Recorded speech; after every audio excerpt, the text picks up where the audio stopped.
In the sun-drenched shallows of Lake Victoria, a cycle as old as the Rift Valley itself is about to begin. This is the story of the African tilapia.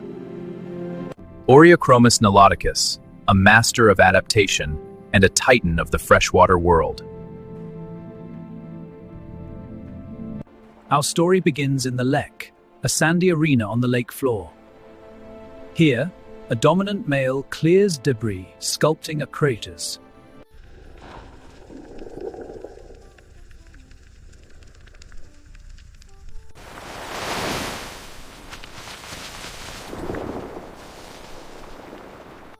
Dressed in deep reds and shimmering silvers, he signals his readiness.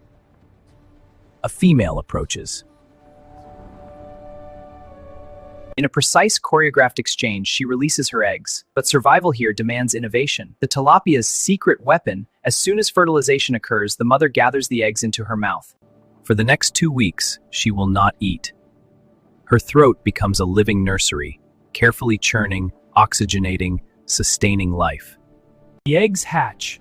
Tiny, translucent fry emerge, fragile, exposed, and never for spendure. She enemies see that but constant protects her jaws.